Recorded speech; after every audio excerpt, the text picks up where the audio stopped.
everyone. So I've lost a bit of motivation. I wanted to keep this a regular thing, but stuff happens and now I'm kind of back and I need some motivation. It kind of really sucks when the people that usually inspire you are also going for a tough time and you just lose like the motivation that they were giving you. And yeah, so I had an idea. I love to read, and I like to read to people, though I don't really get people to read to. So I thought that maybe I'll just read one of my short stories that I've written. Fun fact, I think I'm technically a published author thanks to my creative writing class that I did last year. So I have published a few of my things. Here's the thing, I don't usually like to read or write about mental health, but in the situation that I'm in, oh, hello son, isn't that lovely? I think it's appropriate that I share my kind of memoir that I wrote that is about my journey with mental health in a way. So yeah, I thought I would do that. I apologize for the lighting changing. Not much I can do about that. So, like I said, I am in a book, like some of my work. It's called Raziel. So, like everyone in the class has published some work. But yeah, I want to read one of my works. It's a short story memoir kind of thing that I wrote because I wrote this in like half an hour with very little editing. I had to write something for one of the... We had to hand in an assignment and I had no idea what to write except for this because I thought of this during my Swedish lesson instead of actually learning. So yeah, this is probably very pretentious of me as well, but I know it is, so I just want to share what I've written. Yeah, and this is the best way I can think of doing it to anyone that watches. I don't know. If people like it, then I might read more of the things that I wrote. They're not as deep as this one, but yeah.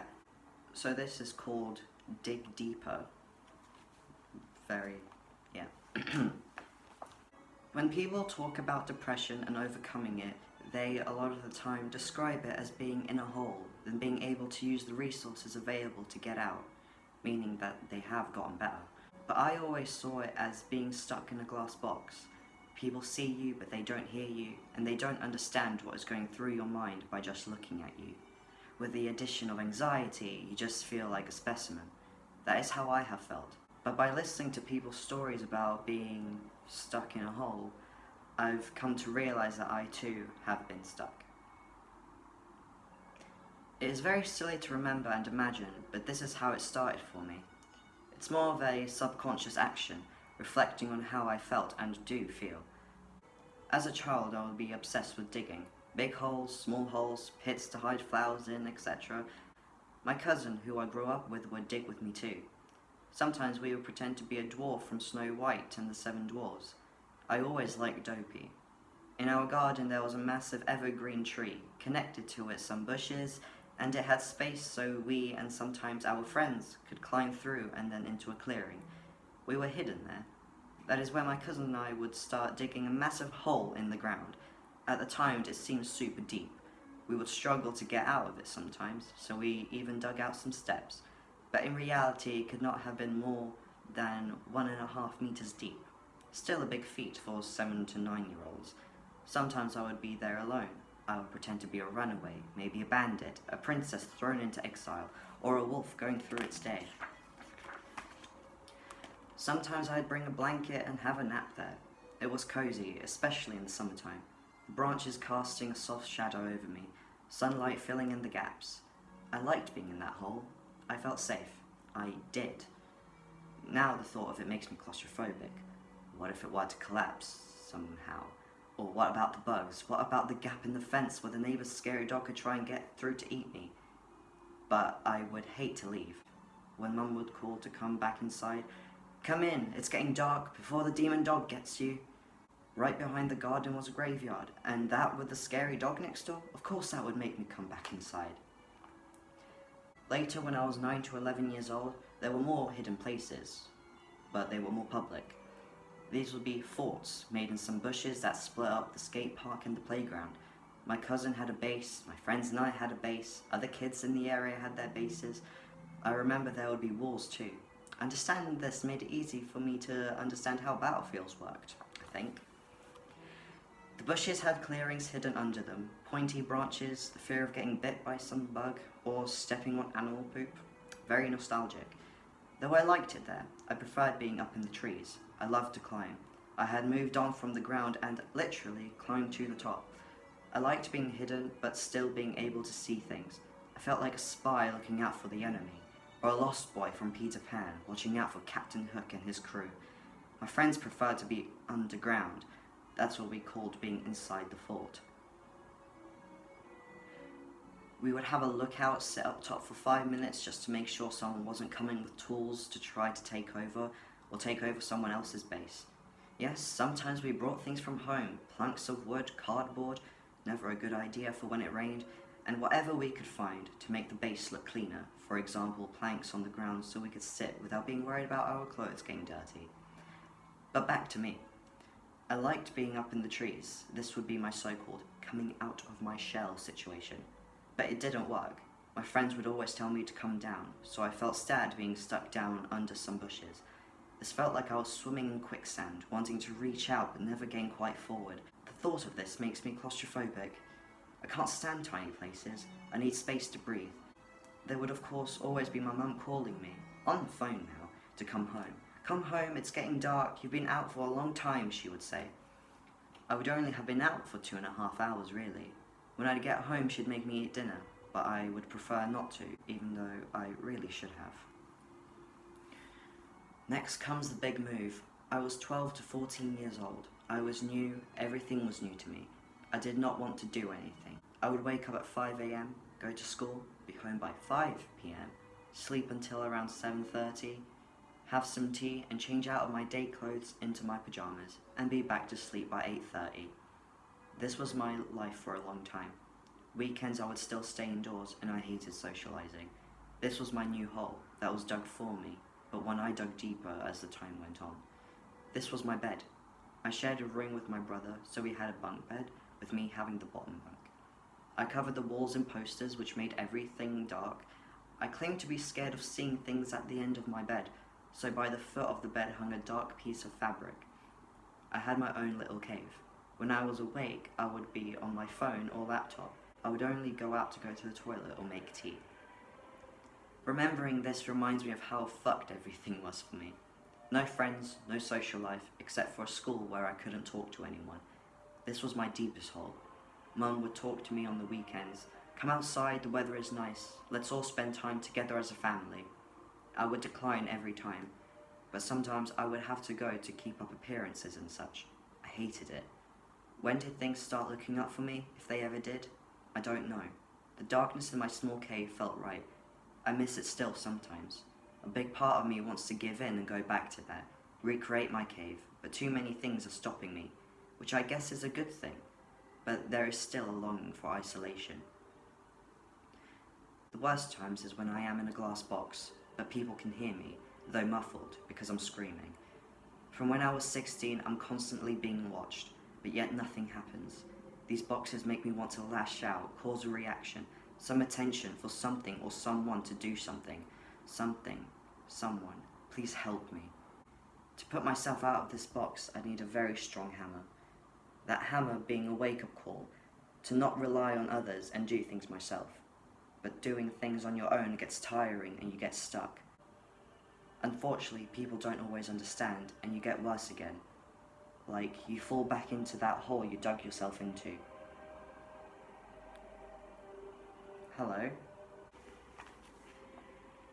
My mum still calls out to me, "Come out, let's do something as a family." I sometimes still decline, but my hammer pushes me to say yes. Now I realise the hammer can be me, or someone else, or just some sort of motivation, but in the end, it's better than a shovel. I'm still working on it, but my fall through the rabbit hole has definitely been something. I'm still looking for a way out, and sometimes it feels closer than ever. I just hope not to stumble back, even though it's inevitable sometimes. Oh well. So that was my little short story, kind of inspired. A lot inspired by my actual experience with mental health.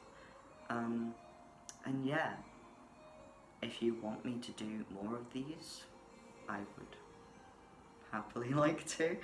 I just, I don't really have an audience really. Just doing, right now this is all just for myself. But yeah, that was Dig Deeper by me, written for me. The angle might be a bit different. My cat decided to jump and disrupt all of this. But as I was saying, I don't really have an audience, so this is mostly for me. Unless people are actually interested. So yeah, this is a lot different to my first video. But I hope you enjoyed it. If not, I'm sorry. And yeah, hopefully I will upload soon and not with such big break. But yeah, that was Dig Deeper by me. By sharing this, I just want people to know that it's okay to fall back sometimes, but also to remember that it's important to push yourself as well. You can't always rely on other people to help you, even though, like I had written, that it does get tiring doing things by yourself all the time. But sometimes you have to be your own hammer and break through. And it is very hard to get through these little setbacks or big setbacks. It's just hard to get through it. And that's okay. It's going to happen.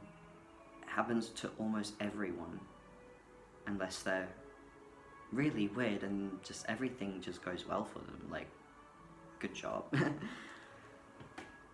But it's just good to then take that time and reflect and know what is causing it and try to work through it. Sometimes you do know what it is and you just can't get through it. Then you just have to wait a bit and kind of recharge, take care of yourself for a bit.